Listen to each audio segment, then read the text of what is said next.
What's going on, guys? Good morning. Welcome back to United View. Hope everyone is doing very well. Happy Friday. It's a Friday morning show. There's plenty of Manchester United news to discuss. As always, we've got Anthony Martial staying at the club. Ten Hag is adamant that Martial is going to be staying. We've got that to talk about. Of course, there was a press conference this morning or evening or afternoon, depending on where you are in the world, the global fan base, of course. The press conference was in Perth this time ahead of Manchester United's final pre-season game of the Australia leg of their tour tomorrow against Aston Villa. So we're going to be going through all of Erik ten Hag's quotes, the questions, dissecting it, reading into it, some interesting stuff that he has spoken about regarding the futures of Cristiano Ronaldo, people like James Garner, talking about signings, talking about tactics, talking about the season ahead, plenty of stuff there to get into. Then we're going to go back to a little bit of transfer news, Marcel. We're going to talk about Antony. Is that move possibly back on? Maybe, just maybe. There you go. Sirens, because it's a steal. We're going to be talking about possibly Memphis returning to Manchester United. Really? Wow. Yeah. And it wouldn't be a morning show without talking about Cristiano Ronaldo as well. Super chat already from Red Baron says KG made them late chat due to his superpowers. Well, look, I don't want to blame anyone for being late and all that kind of stuff, but yes, it was KG, and I can't, it's not. I don't want to throw people under the bus or anything like that, but yes, it just happens. It's always him. I mean, I'm trying my best not to, I come in with a bit of energy, a bit of pep in my step, and KG may be late. Sorry. It happens. Anyway, Marcel, how are you doing? I'm good, thank you. Good morning to everyone. I'm still a bit tentative with, the business. I think there's still 2 more players to come through the door, maybe even 3, but I'm going to stick with 2. So just being patient with that and looking forward to the last few games of the preseason now. This time next year, it'll be Premier League football, which is just exciting for me right now. Let's talk about Anthony Martial before we get into the press conference. So late last night, these stories were breaking about the Manchester United striker.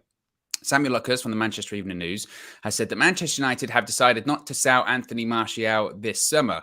Club sources say Erik ten Hag made the decision before the squad even flew to Bangkok. Laurie Whitwell from The Athletic is saying that ten Hag has been impressed with Anthony Martial's work in training so far. And Chris Wheeler from the Daily Mail is saying that Anthony Martial is expected to lead Manchester United's attack against Brighton on August 7, even if Cristiano Ronaldo returns to training at that time. Sources have described Martial as a much more cheerful individual in camp on this year's pre-season tour, and Ten Hag is adamant on keeping the striker at the club. It's quite interesting, I think, Marcel, particularly the bit about August 7 against Brighton, Martial starting, even if when they fly back to Manchester, Cristiano Ronaldo is there, Martial is starting. Do you think that's the right message to send with this whole saga surrounding Ronaldo? Yeah. Martial's played the first 3 games. I mean, yes, Ronaldo is a guaranteed 20-goal season man. Yes, he is the GOAT. He's a world-class striker and finisher. But at the end of the day, Martial's played the first 3 games. And, it has been described alongside with Sancho and Rashford as weapons up front. They are fluid, and that's how he's describing them, Ten Hag, weapons. So right now, Martial has really become a very dangerous weapon in terms of connecting those 2 wide players, adding them into the attacks and scoring goals. I think you've maybe got to start him when he's looking like this and playing with this kind of fluidity and creativity. So, it's important for Ronaldo to come in and still push everyone and still be a part of the squad. At the moment that anyone is not on form, he needs to be coming in. And that's the perfect kind of player, really, to be pushing these 3 forwards that right now that are playing well together, because Ronaldo's going to be able to come in and make an impact and will be scoring, will be firing at some stage. So perfect kind of level of competition and balance right now. And they're the youth, out of the 2 anyway. Or for Martial, he's the youth, much younger than Cristiano. So something to look forward to, and he's maturing as a player. His game should be developing now. He's coming into his prime stages. So hopefully we see a good Martial this year. He's similar to Eric Bailly in the sense that we looked like they were going to leave. They looked like they were disgruntled, and I'm happy, but they've come now under Ten Hag, and there's a focus. There's a reason to be playing now. There's a desire to be playing. Early stages, that's what it looks like anyway. But I think against Brighton, we should be expecting something from him, especially if the next game in Perth goes well, and then in front of the Old Trafford fans. I think. And there might be one more game in between that. I'm The not sure. Oslo one, yeah. Yeah, the Oslo Well, one. So, actually, to be fair, it's the day before, so he probably won't play in that one if he's playing at Old Trafford. But I agree with you. I think it's the right message to send. It's one of those weird stories, actually, because last night it was a big story, and obviously Martial staying is a big story. But when you do take a step back, you go, actually, I guess it's not a big story because it's very obvious. Of course he's staying. Like we haven't got any other strikers. And if Ronaldo's leaving, and given how Martial has played on the tour, of course he's staying. He is staying. And when playing the game against Brighton, of course he should start that game. As you mentioned, he's played all the games in the preseason. He scored goals in every single game that he's played in. Other striker isn't even with the squad at the moment. We don't know what his future like. He's actively seeking a move away from Manchester United. So, of course, Martial would start that game. Of course, he would stay.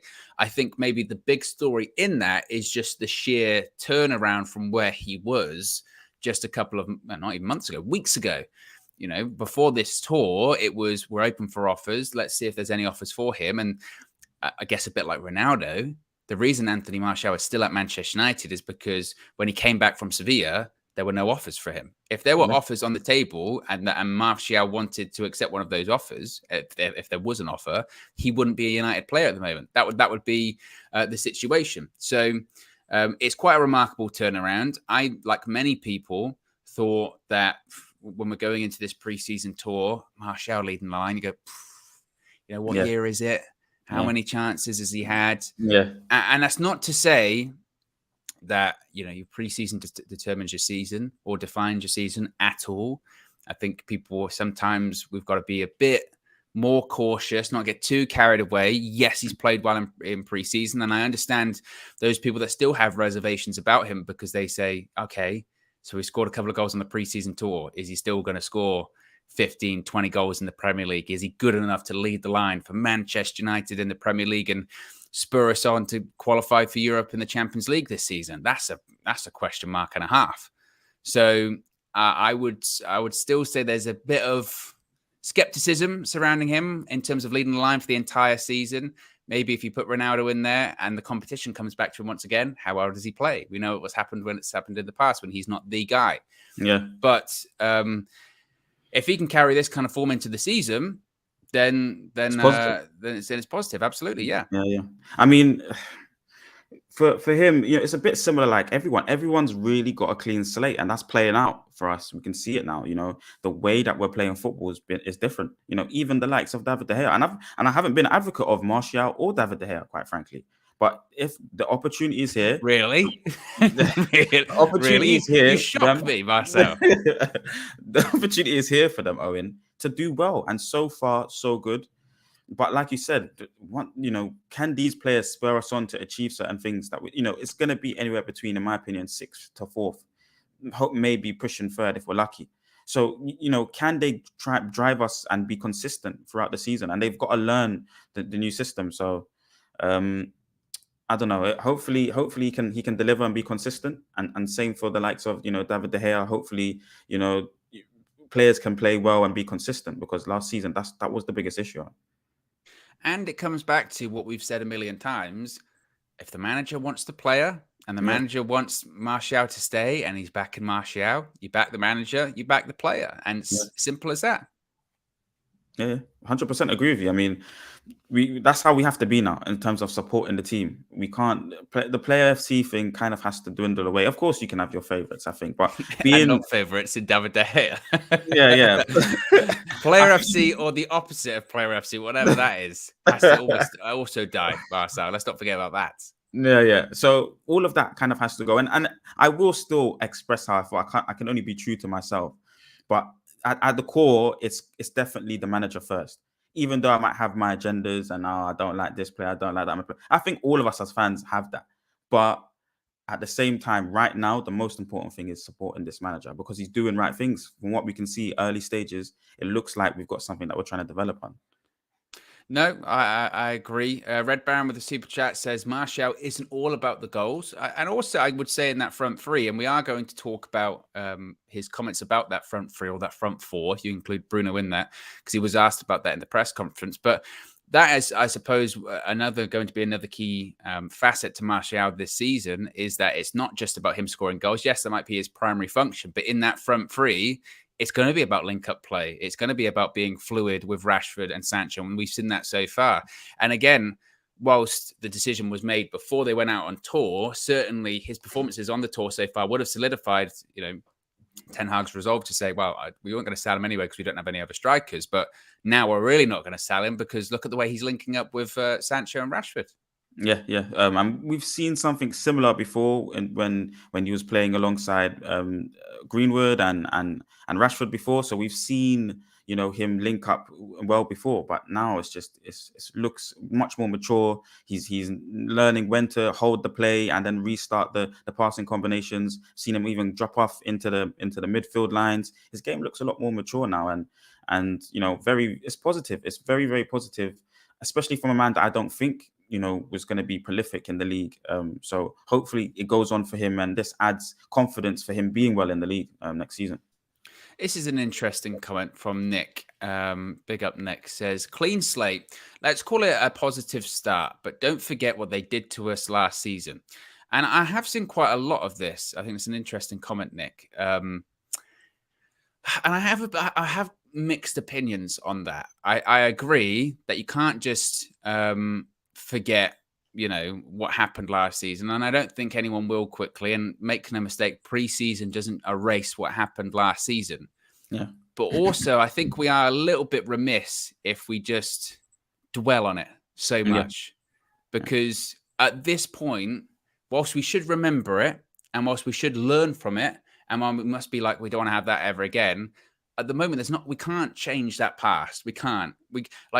For instance, Rashford coming on against, who was it, Brighton at Old Trafford and walking around. We can't change that. That happened. Yeah. But if he's playing well in preseason, or he's playing better in the season, or he's delivering once again, then you do have to support him for that. And I understand it's difficult. It's a quite difficult conversation to have. But where's that line between, yep, we're not going to forget what happened, but we also do have to move on? The onus is on the players, just like how the reason why, the likes of Nick and myself will be thinking we can't forget last season is because of the players. The players, it has to start with good performances from the players. It's perfect that you mentioned Brighton. The first game of the season's Brighton. So an instant opportunity for the likes of Marcus Rashford to show that he's improved and changed in his mindset, and that he is chasing players and tracking back, that he does want to be involved in the build-up play, that he does want to score goals, which he's been showing good signs of that early from now. So, but yeah, it was criminal. Last season, what some of those players done was criminal. 100%. They don't deserve the wages that they're on. They're some of the best paid players in the league, and they haven't won any trophies. They were so well below par. But it looks like, early signs looks like they actually listen to this coach. This coach also looks like a proper footballing coach on the pitch, demanding certain levels, watching every single second of the football and how it's been passed about in training, in the matches. So it's a good start right now, and that's why you got to look forward. And I think that's what our manager would want, is for us to look forward from what's happened. And he's mentioned little bits about that, about certain players like Maguire and things like that. So he understands the previous, but I can clearly see now why he wouldn't have want Ralph as a consultant. Because he really thinks he can get more. Yeah, just look forward. He's like, I don't want anything. Look forward. Yeah. He doesn't want to be harboring what's happened in the past. And that's the kind of manager that we need right now. So very positive. Let's talk about Ten Hag and the press conference. As I mentioned, Ten Hag had his pre-match press conference before the game against Aston Villa tomorrow. It's in Perth. It's the final game on the Australian leg of the pre-season tour. Some really interesting questions here, so we're going to get to as many as we can. The first came from Simon Stone from the BBC, who spoke about this is the last game of this part of the tour. Have you made the progress that you would want to? Are you ahead of where you thought you would be? Where are you when it comes to the team right now? Ten Hag said, it's always difficult to answer such questions. You construct a team that's ready for the league start. As I've said before, I know in the first half of the season, it's about getting the right constructions, but you also need results. What we've built in those weeks, we need a platform. Where do you think, Marcel, Ten Hag finds his team at the moment after these preseason games so far? Do you think he's a little bit ahead of where he thought maybe they would be?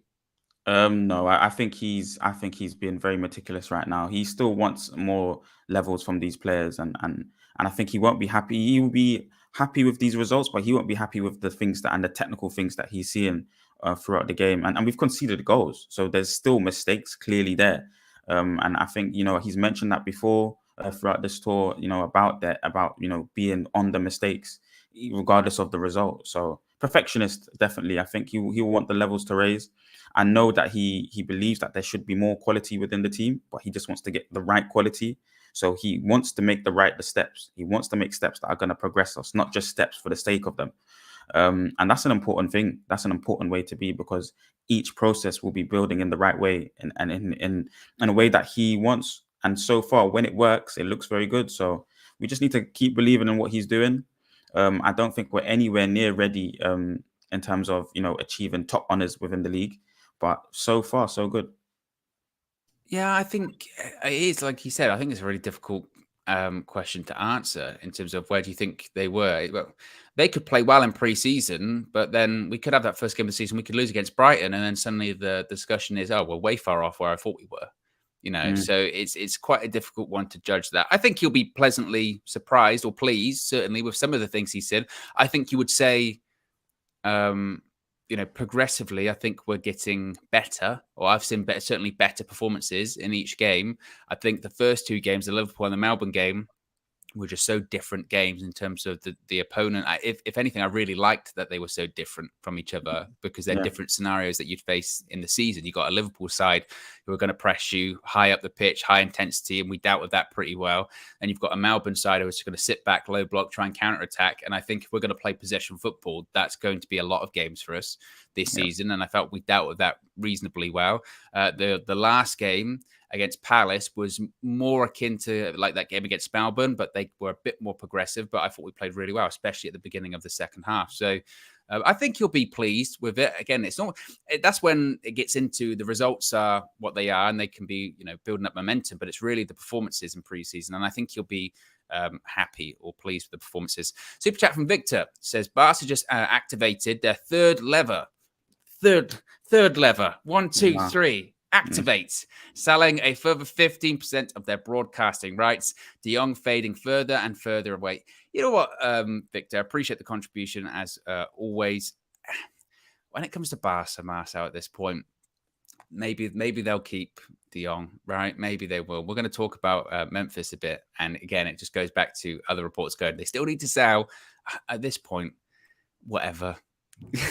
Whatever. And when it comes to like these levers, and when it comes to their merchandising rights and their broadcast rights, as I said before, not a financial expert, but I just all of this that they're doing, selling off some of their merchandising rights, selling off their broadcasting rights, selling off some of their licensing rights, whatever, to win one transfer window, to sign Robert Lewandowski. Don't get me wrong, one of the greatest strikers ever, but at 33 years of age.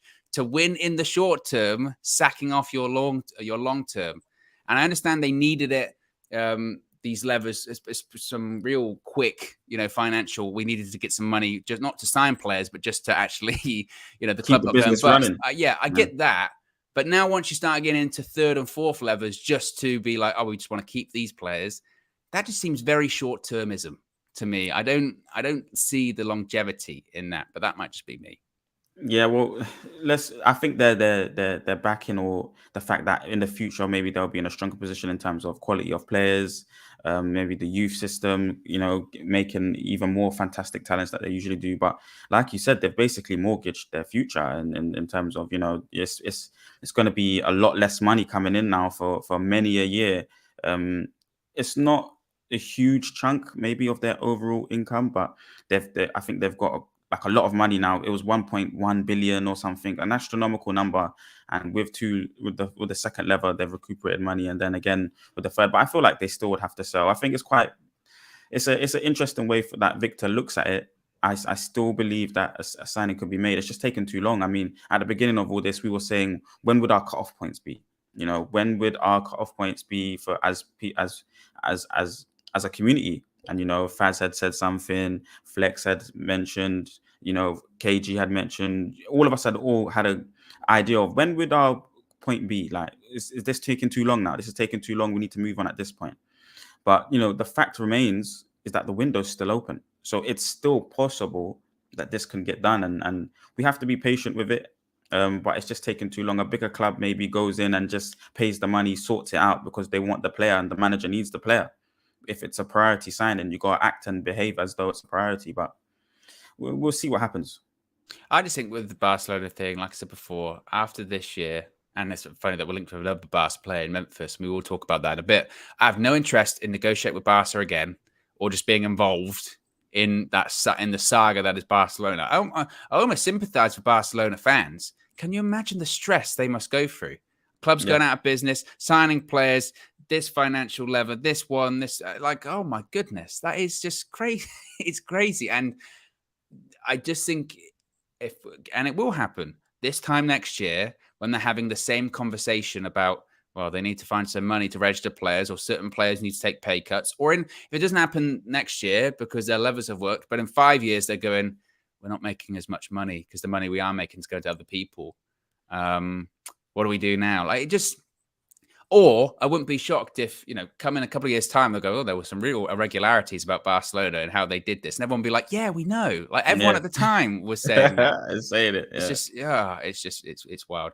Anyway, back to the press conference. Samuel Lucas was the next question. He said, you said in Bangkok, because this goes on about signings, that midfield and attack were the priorities in the transfer market. Are you any closer to making some signings in those positions, and how many would you like to make? Ten Hag said, quote, we signed Eriksen for the midfield, and yes, I'm really happy also with the performances in our midfield department and offensive department at the moment. But I also know about this season. It's a lot of games, the World Cup, so we need more options. We need more options where you have a good team. And it's not only about the team, you need a good squad to get the right results at the end of the season. So we have to strengthen the squad even more, and we're looking around, but we also need the right players. Interesting response by Ten Hag there, saying, because again, it's funny how these questions work in these press conferences, Marcel, because they will try and trip you up when they're saying, well, you said about midfield signings, and Ten Hag went, we did make a midfield signing. But the next question is about, do you want more? How many do you want? And I think he is right in him saying, look, obviously we want more. Clearly we need more, especially in those sort of offensive positions. But it's important to get the right players and have the right deal. Yeah, and that's essentially what it's about. I mean, as long as it's a player that can fit into what he wants, or the style of player that he wants for that position, then we'll go into the market for him. Otherwise, he's going to utilize what's in the squad. It's interesting the word that he used for Fred, because if we're talking about midfield, I think in the press conference it speaks about they asked him a question about Fred, and he's quoted him as a connector, which is quite interesting, in terms of what Fred is doing right now. He's trying to connect the defensive line to the midfield line in a different style to what a player that I think Ten Hag wants in Frankie de Jong. It's a little bit different, but it's I don't know. It's what we've been saying. This manager needs to be backed with the exact players that he wants, and we're following that quota right now. So yeah, let's see what happens. And I mean, what do you think? Would you be happy as a fan if we get Frankie de Jong, or we get a player that we just think is a better CDM or Premier League proven? We're going against the managers once in that way, but what do you see as better option? A Premier League proven CDM, or just any other CDM, or the CDM that the manager wants? Well, it's difficult as well because, I mean, De Jong isn't technically a CDM. It's a deeper line playmaker, isn't it? As he mentioned about Fred, he called him he's playing the connector role. And I think that's what he considers someone like De Jong, is person in that connector role. As we've said before, I think Ten Hag's going to see this out. I think United are going to see it out. I think until they get unequivocally from Barcelona, not from De Jong, because De Jong will say, I don't want to leave, or all that kind of stuff. Until unequivocally De Jong is registered by Barcelona, then maybe United will turn their head. And I think there'll be obviously a lot of discussion about whether that's too late. Have United left it too late at that point? Are there other options available? They might not go for an option. Ten Hag might go, well, if I can't get Frankie, I might as well just try and train someone up at United. It's not worth it.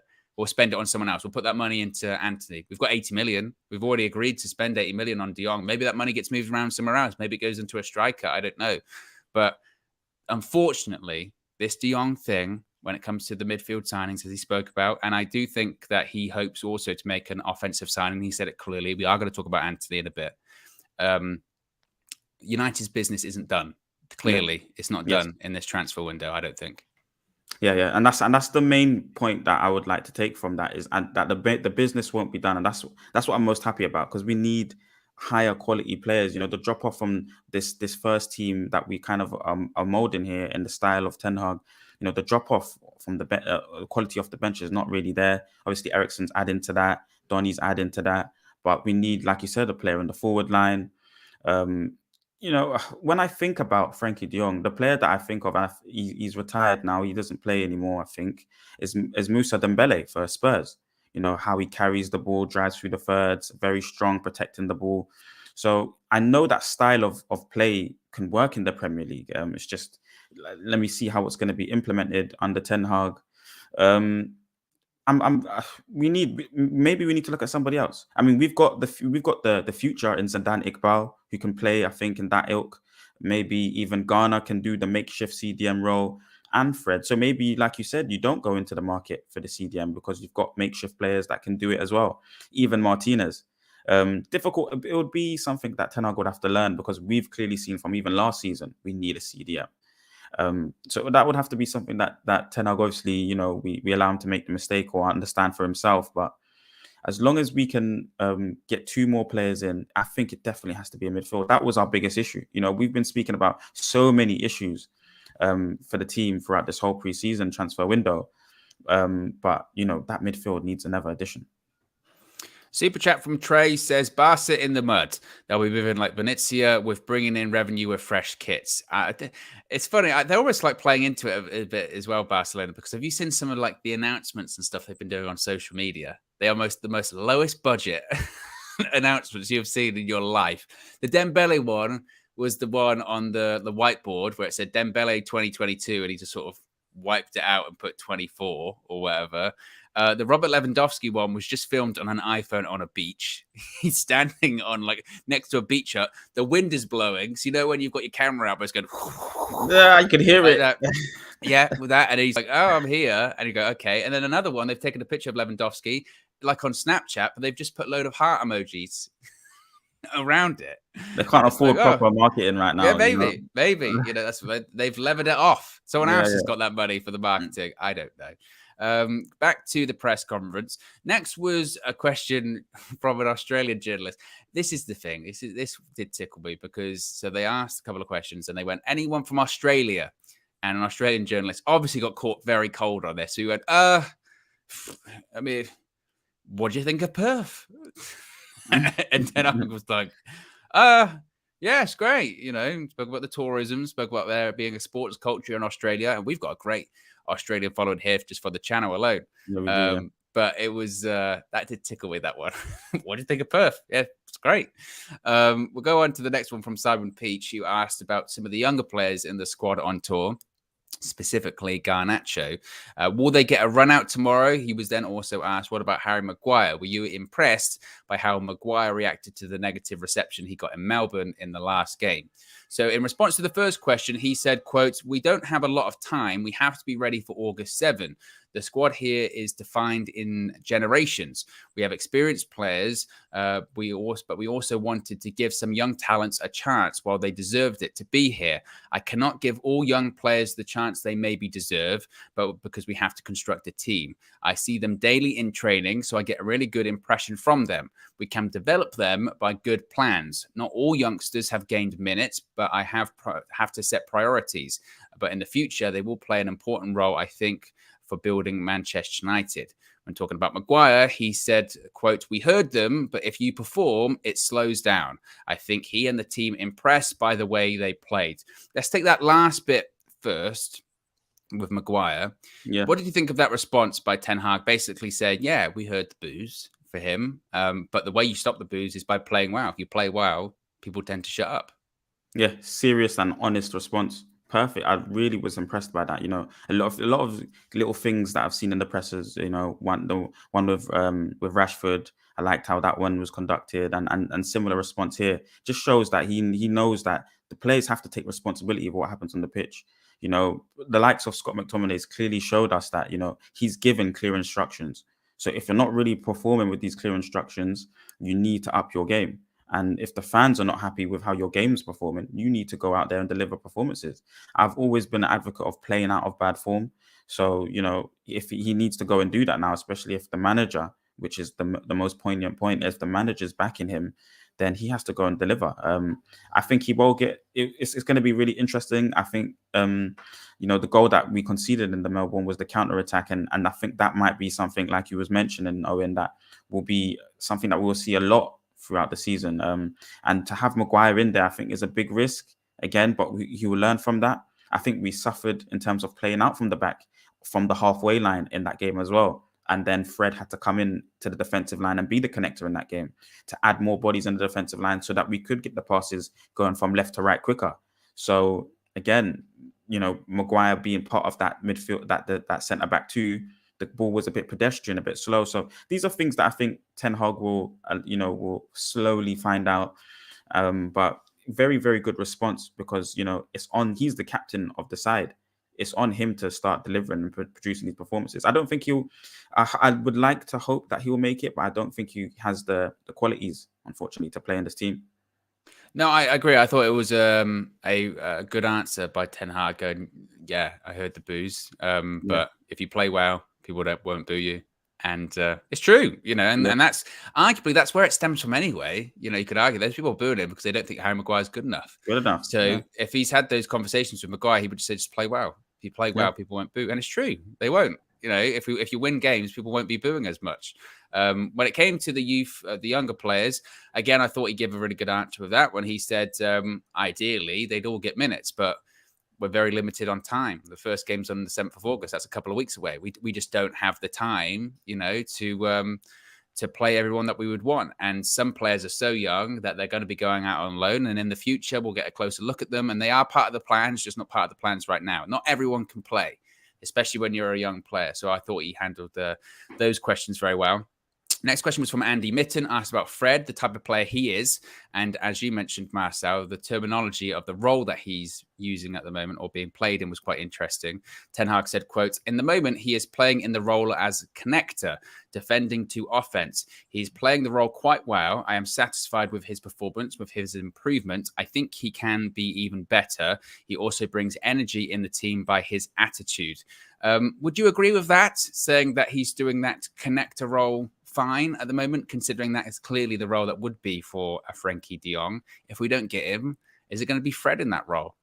Out of the options, in terms of senior player, I think, and just overall quality between, I think the first option for that role goes between Fred and Scott.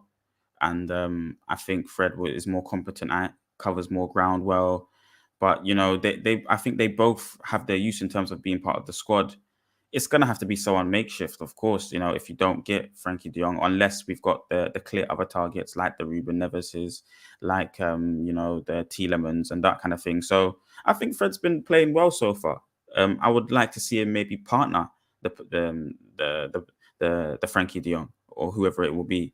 But I could also see, if we don't get Frenkie de Jong, I could also see a Fred and Bruno and an Eriksen ahead of them, or something like that. So he's doing well so far. I think he's a lot more mobile, doesn't hide as much as Scott does, from receiving the ball off the back four. So hopefully he can improve. But he can't be the 6. I don't think he's not that kind of standalone 6. We need somebody with a lot more quality. Next question was from Jamie Jackson, who was a bit of a strange question, to be fair. He said, opening 3 matches, would you take 7 points now? And it's one of those questions where you go, well, of course he's not going to say yes. Like, he's not going to say anything, is he? Yeah. And that's what Ten Hag said. He went, I don't really think about it that far. I'm only thinking about the first game. That's the most important. So, yeah, like those sort of questions, I'm like that was just an odd question, I thought, nevertheless. Laurie Whitwell then asked about Marcus Rashford, Jadon Sancho, Bruno Fernandes and Martial as a front 4. How does Ronaldo fit into that if and when he comes back? And also, what have your thoughts been on their performances so far? Ten Hag said, quote, it could be when it comes to Ronaldo fitting into it. They connect really well together. When you see that, you're lucky as a manager. We have a threat, we have weapons, and we have to improve that every day to develop that. how does Ronaldo fit into that? That's been a big question, hasn't it, recently? How does he fit into that front three? Does he fit into that front three?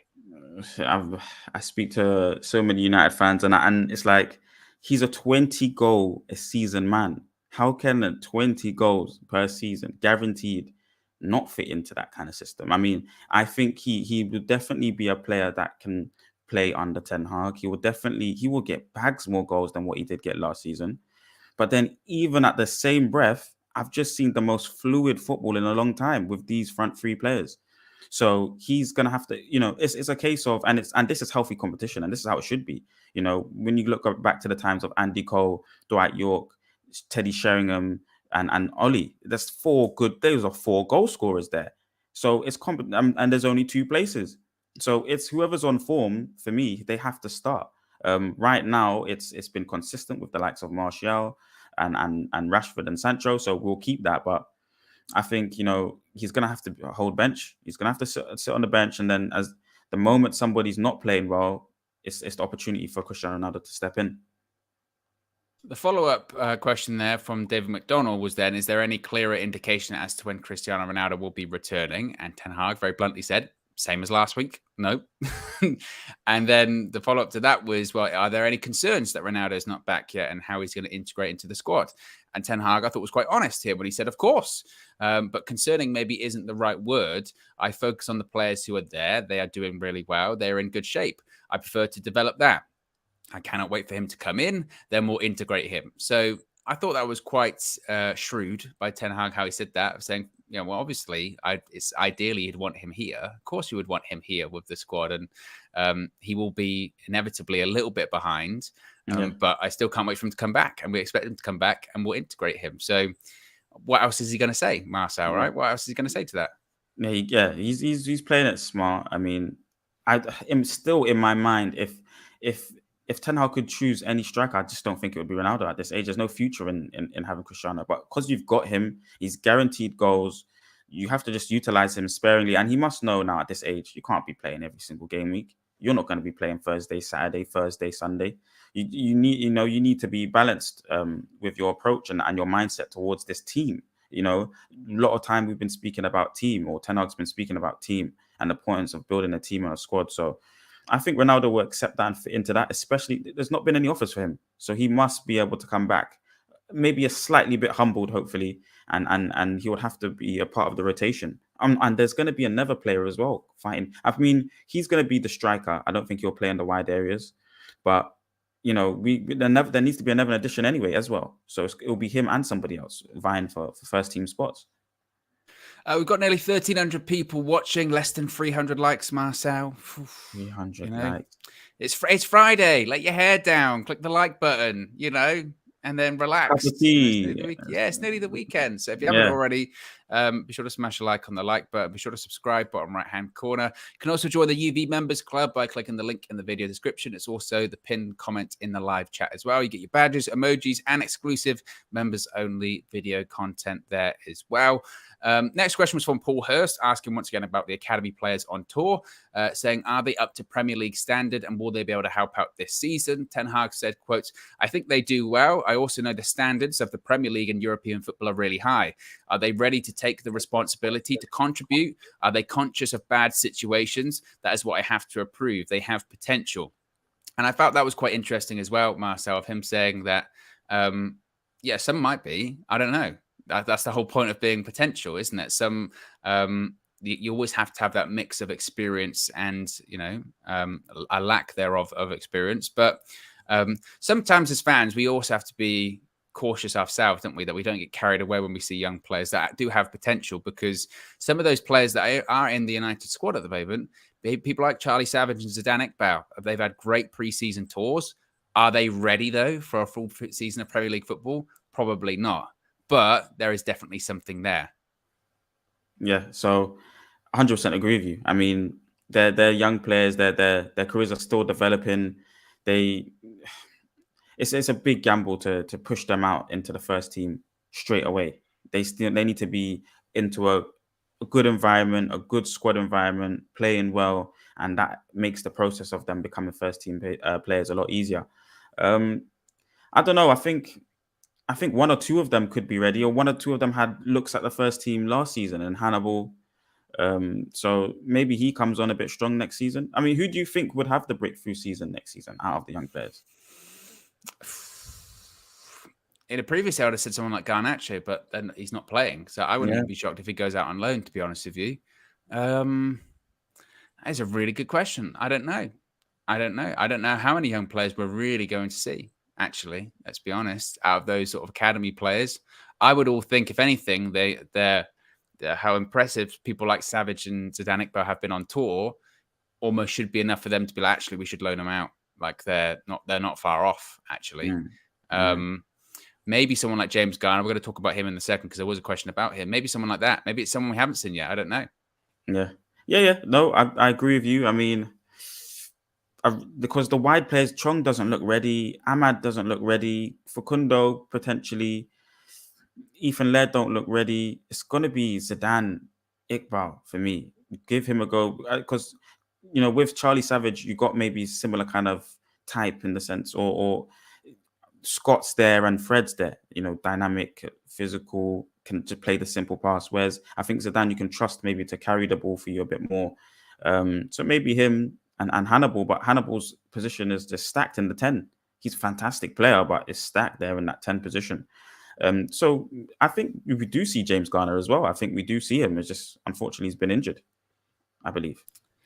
Yes, we'll talk about him in a second. Next question was from Adam from United Stand. Big up to him and big up to Adam Kohler as well, and Jay from Stretford Paddock. Both got questions in today as well. It's always great to see fan content here on YouTube, getting questions into the press conferences as well. Flex and KG have had their press conferences. Everyone has during this tour, which is amazing. Like such a big step forward. And just new media That's making crazy. waves. It's amazing. It's amazing to see. It really is. Media content actually exactly having fans in there and asking good questions as well. And both the Adams asked really good questions in there. So big up to all of them. So the question from Adam was, obviously you haven't got any of you. Well, you only got one signing in Terrell Malacia on tour. Your others are still at home. Does that make your job more difficult? This is what Ten Hag said. It is definitely an advantage we could have, but we are not in that situation. You have to develop the team with the players that you have. Back in Manchester, Eriksen, Martinez will join. I think they can quickly integrate. Now, the follow-up question to that was, will they be in Oslo? And Ten Hag said, well, we'll have to wait and see. They'll be back in Manchester. We'll be going back to Manchester first. So we'll make that decision essentially and see what happens from there. Obviously, Marcel, in an ideal world, we'd have Eriksen, we'd have Martinez on tour. Maybe if we were touring somewhere that wasn't Australia, maybe it would be a bit more feasible. I don't know. But it is what it is, isn't it, when it comes to the players not being on tour? When it comes to it, the most important thing is first game of the season or in the open stages of the season, they're there and they're ready to contribute. Yeah, we need them part of the season, the efforts for this is a marathon. The Premier League is a marathon, and we need them part of that process. It doesn't matter, and it doesn't matter if they're not coming at the beginning or, a lot of us did want them ready for the preseason. But for me, if you can get 5 quality players that Ten Hag wants in this window, I think that goes a long way for where we can end up at the end of the season, and that's got to be the priority. I mean, Ten Hag right now is maybe a bit frustrated at the fact that you don't have, all the players that you want available so you can see them in the system. He makes a big points about the team and constructing a team and a balance within a team. You're going to need those players that you're purchasing for that. But because they're players that he's utilized, he understands their game. I think he would have already been imagining how those pieces fit in. I mean, Tellez at centre-back for me was an instant look at, maybe Martinez or what the looks that Martinez would have been having on the pitch. So, little things like that, we'll see what happens. And finally, the final question, as I mentioned, was from Adam Kohler from Stretford Paddock. Big up to him, big up to them. Asked about James Garner and Hannibal. First question was about James Garner. Of course, he's not been involved because he's been injured on the tour. Will he be involved tomorrow? What's his situation? Ten Hag said, quote, James Garner just integrated in training this week, so I haven't seen him.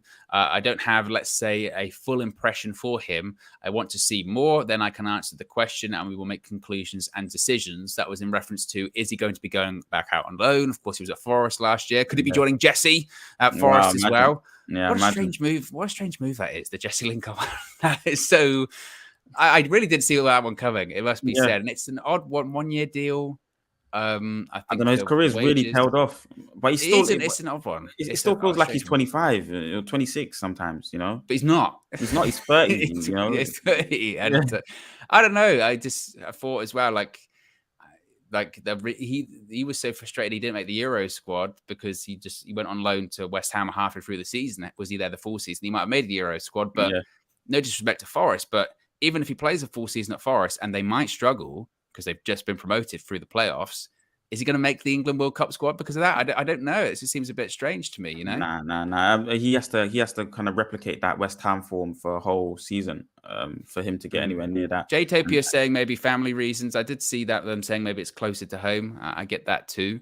But let's not pretend that money's not involved in it as well because his contract's pretty decent. I think it's like 80k with wages with bonuses rather goes up to 121. But you also think about when it comes to Forest, like they're paying all of Henderson's wages, which is what 100, 150, something like that. Wow. Plus Lingard's that could rise over to like 120. That's a lot for a promoted That's club. a lot. Yeah. Wow. I mean, the wages that we've been paying players, when you just say that astronomical numbers for Henderson, 150, wow. Yeah, exactly. The Ghana situation is basically Ten Hag saying we haven't made a decision on a loan because haven't seen him enough. Haven't seen him play a game, but also really haven't seen him in training. So these are going to be the first times I really get to see him. So I would suspect actually, Marcel, that he probably plays tomorrow at some point, and he either plays in Oslo or Old Trafford. And the training time between then is when Ten Hag will probably make his decision as to whether he goes back out on loan or not. Hannibal, he said, quote, Hannibal Medri played some minutes. He did quite well in training as well. He gives a good impression, but it also has to do with the balance in the squad. That last bit there implies that maybe we might see Hannibal go out on loan, I think, this summer. Unfortunately, it's difficult for him. He's a 10. He plays in that 10 position, like I was saying, but it's stacked. I mean, there's so many players there that can play there and that we can trust them as pros. He's still very young. He still needs to cultivate his game. So I can see him going out on loan for sure. And he's not. I don't think he can play the 6 or the 8. He maybe can play the 8, but definitely not the 6. So he won't be. He'll be surplus to requirements for us at this stage. Anom says, did you see his intro video? I did see Lingard's intro video. Where he said was he say done deal or something like that, and he got up and there was I think his daughter's called Hope or something like that. It was a shirt with her on it, so maybe it is like a family thing as well. But hey, good signing for Forest. Certainly a signing they didn't expect that they were going to make. I doubt at all. So that will be an interesting one. A couple of things to talk about here. Let's get through these relatively quickly. There is also, by the way, guys, going to be a video of yesterday's open training session coming out here on the channel at 12 p.m. British summer time, so in a few hours' time. So make sure you subscribe and get your notifications clicked on so you'll be notified as soon as that goes live. But I want to talk about Anthony here because an interesting story this morning, Marcel, saying that Anthony's reps are in Manchester to discuss a possible move to United. This comes from Paul Hurst from The Time and Chris Wheeler from the Daily Mail, saying that one of Anthony's representatives is understood to be in Manchester this week. Ajax are demanding £68 million for the player. The representative is Junior Pedroso, was in Manchester for talks on Thursday. Do you think this deal still gets done, or 68 million is a lot of money? We've just signed a player from Ajax. They've sold a lot of players this summer. I mean, we're going back to that Anthony conversation. It just won't seem to go away, will it? Yeah, well, he wants to come to the club, and these are good signs, that firstly, Malacia wanted to come, Eriksson wanted to come, Martinez desperate to come. That kind of culture of players wanting to come to the club seems to be there. Obviously Frankie de Jong is a little bit different in that situation, but this is another player that really wants to come and play for the club. So that attitude is definitely the right direction that we're going in there. In terms of the price, it's way too much. It's just way too much. It's quite simply way too much, Owen. So I don't, I think a deal can be struck between Manchester United and the representatives of Anthony, but that's as far as it would go, really. If Man United pay that 68 million for Anthony, I think it shows that they seriously want to back the manager. But do they have the funds to go in for a Frankie de Jong? I haven't seen enough outgoings to really back that. I haven't seen the likes of Phil Jones leave. Tuanzebe, I don't know if it's in the works yet, but I haven't seen the likes of him go. I think a big decision might need to be made on a midfielder that might need to leave at some stage. So I think next season or maybe in the January window, this maybe gets looked at again. and it's a different price, and it's a more sensible deal to make then. But then at the same time, the World Cup could mean his price goes even further, or stays at this price. So I would like to see what happens. It would be nice if he comes, but I think it's going to be a smarter, more astute signing. Maybe somewhere in the free market, or just somebody a bit younger and a bit cheaper. Sorry. Yeah, I think I would be surprised if it did happen. Again, you have to listen to what they said about the Martinez deal, Ajax, when they said, "Look, really didn't want to sell him, and it wasn't in our plans to sell him, but we got an offer that was more than we thought we were going to get, really." Yeah. And so we sold him. And that will be the same when it comes to Anthony. They didn't want to sell Anthony. They've said 68 million. And if someone pays it, then of course they'll sell him for that, because they'll go, that's more than we think he's actually worth, to be honest. Yeah. That would be one. Like I said, the Martinez one, when we signed him, those salty Arsenal fans are going, you've overpaid, whatever. Yeah. If we do sign Anthony for that amount of money, I would go, we might have overpaid on that one. 100%. And I just think that's unlikely, unless, as we spoke about earlier, the De Jong one doesn't happen, and then you've just got this money that was budgeted, and they would. But even then, I would say, still look for that midfield player. If you've got that money, you don't have to spend as much. It doesn't have to be 80 million, but there are people available for lesser of a price. Maybe they're not as good as De Jong. I get that, but it's just a lot of money. What's your priority? What's your priority? Would you go with? You have the option to go for De Jong, or you have the option to go to Anthony. Which one would you buy first? Oh, De Jong, any day. And even if we don't get De Jong, a De Jong-esque player, I would say, and then Anthony. But I don't think there's room in the budget for that. I don't. Let's talk about Memphis. A Memphis United return. This was a story that came up yesterday. Gerard Romero, once again, things are happening, folks. Things are always happening, and then they don't. By the way, that's what happens. Things happening. So it was a big day. One of them before was like, "Oh, things are happening. Something could happen. I believe in miracles. Do you?" And I thought, that's not even a story. That's the beginning of a Disney song. It feels like that is ridiculous. But then they put on Twitter, they get loads of likes, whatever. So the discussion yesterday was that from Gerard Romero was that Memphis has always been open to a return to Manchester United. It would appear he's not in Barcelona's plans this summer because, of course, they've signed Lewandowski. Dembele has signed a new deal. And Barca, again, whilst they've got that third lever, they still need the money. They still want to sell players. So I don't know if this is necessarily interest from United's side, but more Memphis of, I'd be interested in going back to Manchester United. Do you see any situation where Memphis comes back to Manchester United this summer? I mean, would you want to? Would you want to see him come back? Unfortunately, no. I don't think so. But if we're looking at it being a good price, then I think you got to consider it. I think you definitely got to consider him. He's not a bad player, and he plays for the Dutch team as well, for the Dutch national team. I think up front as well. He plays as a striker for the Dutch national team as well. So he's a good player. He's a good quality player, and a possible return. It's a return. He has played for us before. So, but I wouldn't want him as a forward line player. But he's again versatile, can play across the whole three. And only if Ronaldo goes. I don't think you can get Memphis and Ronaldo. I think only if Ronaldo goes, then you get Memphis. I would say, first of all, if the manager wants him, then it doesn't matter. And ultimately, it doesn't matter what we think. But if the manager wants him, okay. Like you said, price, I would say, what price are we paying? I don't even know if I want to pay anything for him, to be honest. I don't want to pay a transfer fee for Memphis if we're going to get him. And then I would say, okay, maybe. Look, I was at Old Trafford for his first game when we played Spurs. And that season, I had a season ticket that year at Old Trafford, Louis van Gaal's second season. I literally witnessed like 6-0 games in a row. Unfortunate time to be brutal. And look, there was a lot of pressure on Memphis when he came to United. I think people had built him up as the next big thing. We saw all the clips, all the compilations of him scoring free kicks for Holland and when he come from PSV, and thought he was going to be great. And it just wasn't. I've never really truly got it when it comes to Memphis. I've never really understood it. I think he's fine. I think he's decent. I think he thinks he's really, really good. Which is fine. Back yourself.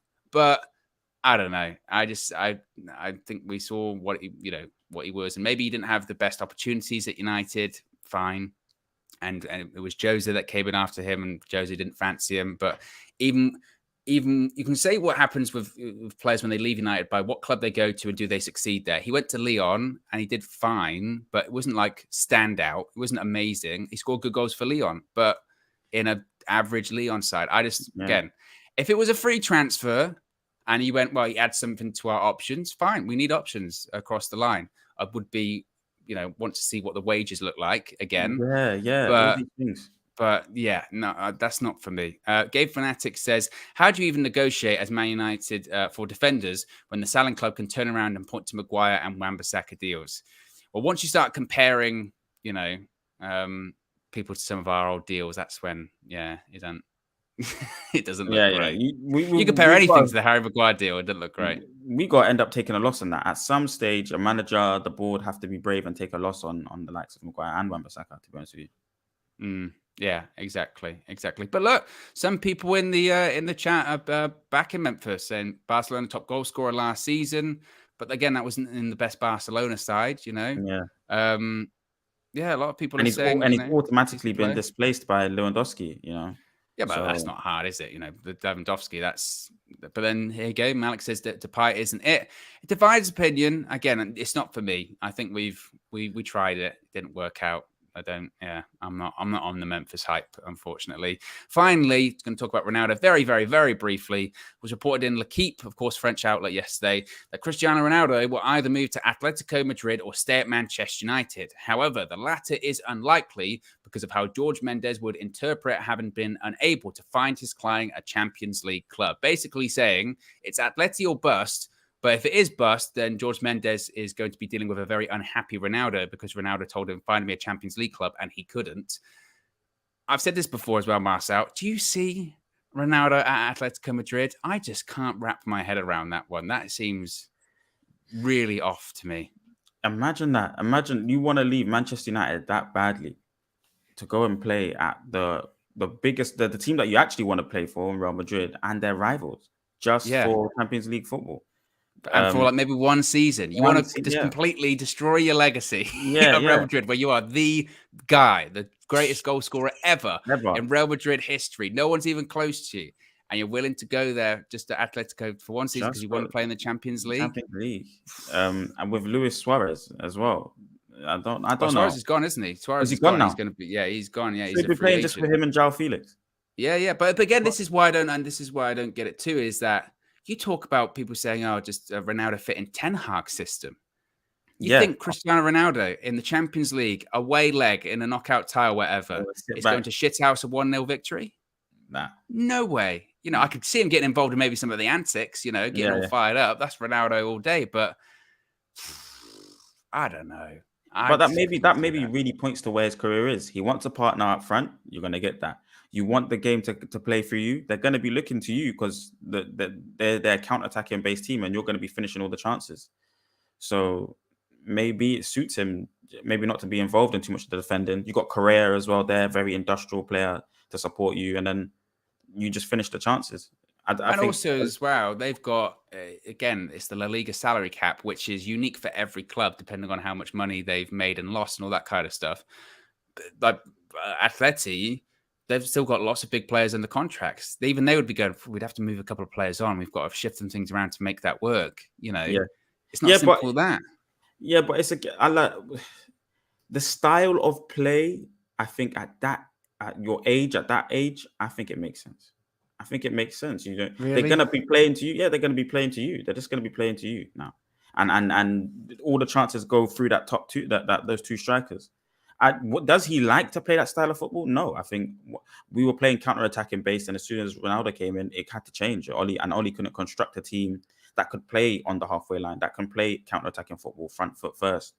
But with their style, they've got very defensive concentration. They're tenacious. Everyone behind that front two is very, and then all he has to do is break, finish chances, anything that's coming in. Like, I think it could be okay for him. Do you think Atleti would just want it just as a middle finger to Real Madrid? Oh yeah, your greatest player of all time. We got him.